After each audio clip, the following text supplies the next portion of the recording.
Hello everyone, my name is Anna, Julia, Linda, Marieva, Magdalena, Lazar, and we are DYouth.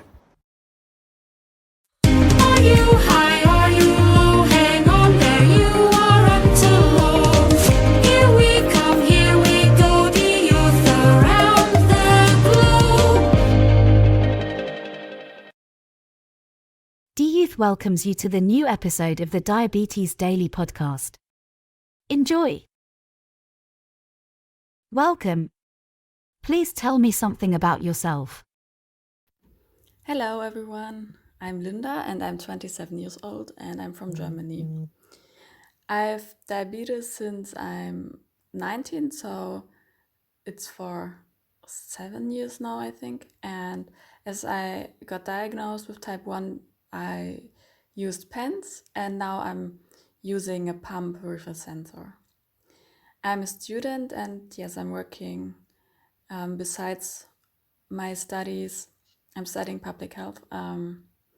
Yes, and I'm working at the university in the field of health management. So our aim is to make the university a bit more healthier for the workforce. How was your diagnosis? How do you feel about it now, and how far did this change? As I got diagnosed, I was of course very afraid of the future, how it will be, if my boyfriend still likes me, if my whole life will change now. And I was frustrated and spoiler, yes, my boyfriend did not leave me because of diabetes, but for me it was a it was a fear. I don't know why. Yes, and I wasn't really interested in diabetes. So it was just a condition I managed because I had to, but I wasn't interested in advocacy or I don't know, in anything.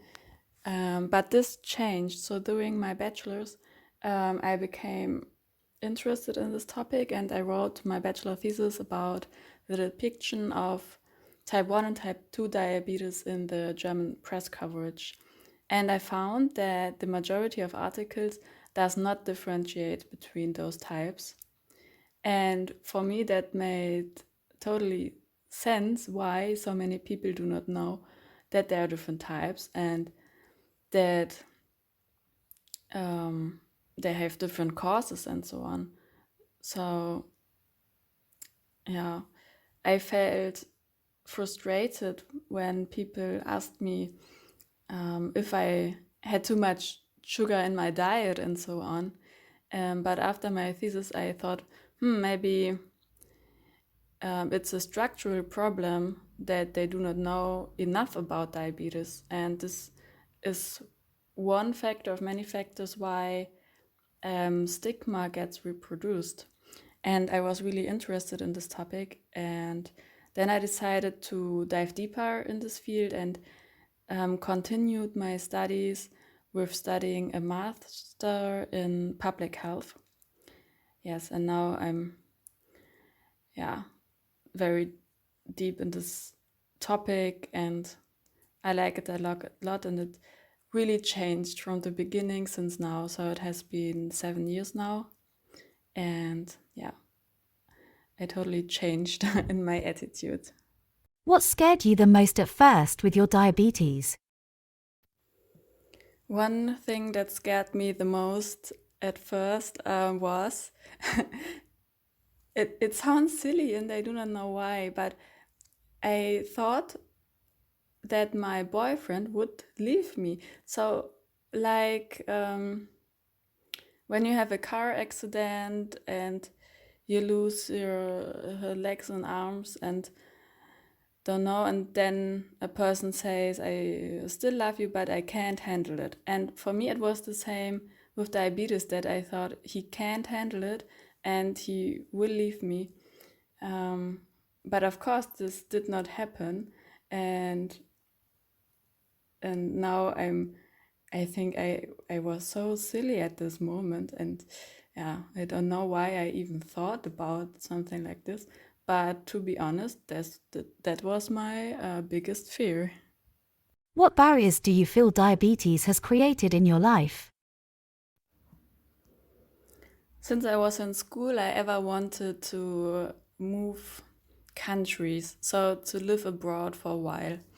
And then, as I was in 10th grade or so, I thought, maybe I can make a school year abroad, but somehow I didn't have the resources to organize it. And then I thought, okay, after school, I will make a gap year and discover the world. But life is surprising, and I've got diagnosed. And then moving countries wasn't on top of my head, so it wasn't a priority anymore because I was so busy with handling my diabetes. And then I thought, okay, then maybe I will go during my bachelor's and make Erasmus. But as there was the possibility to apply, I did not do so because I thought, how would I get my insulin there, or my pump supply, and so on. And yes, then I was in my master, and since then I didn't take the chance to go abroad. And then I thought, when I won't do it now, I will do it never. And then I applied, and I don't know, I didn't know at this moment how I will get the supply and insulin and so on, but I thought, when I just make the first step, then the other things will follow. Then I will see more from this point and make another little step. And yeah, then I applied, and I got nominated and accepted. And yes, I finally did an Erasmus term in Hungary.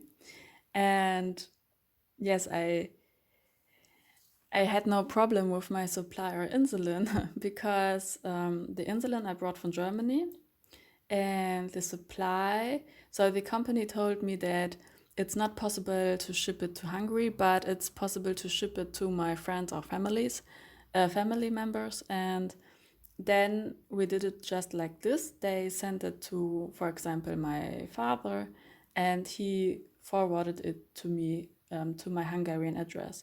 So it was a bit to organize, and it's some kind of stupid that there's no systemical solution, but it worked out well, and yeah, it was totally worth it.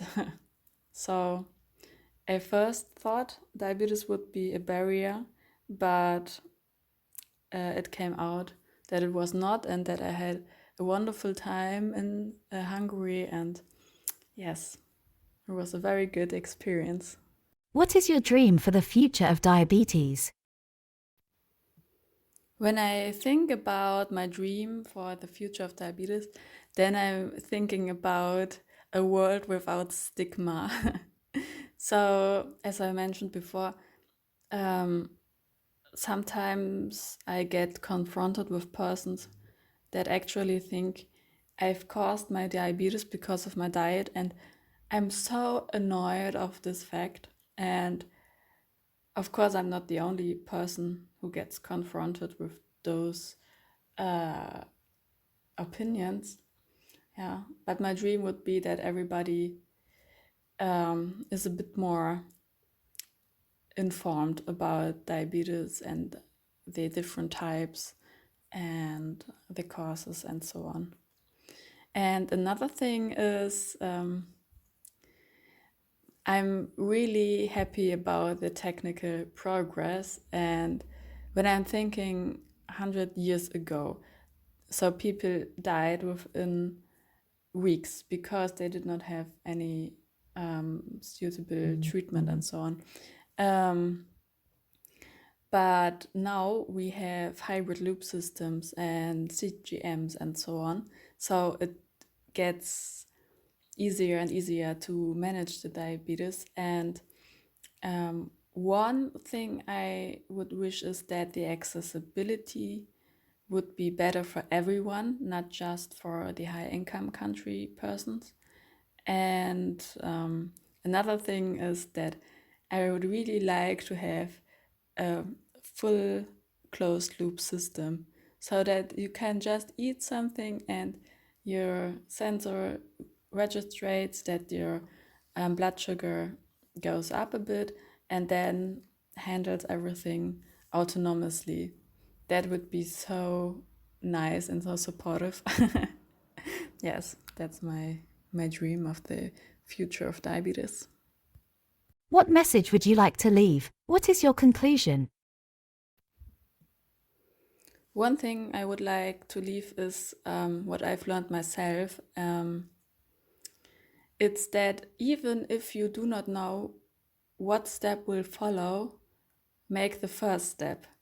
Because in earlier times or in my past, when I didn't know how the way would go on, I wouldn't do the first step because I thought, okay, but what will I do next then? So I didn't manage it to go abroad for 6-7 years. And then I just decided that it's not needed that I know everything right from the start, but I just will make the first little tiny step and then the second and the third, and then I'm on the way already.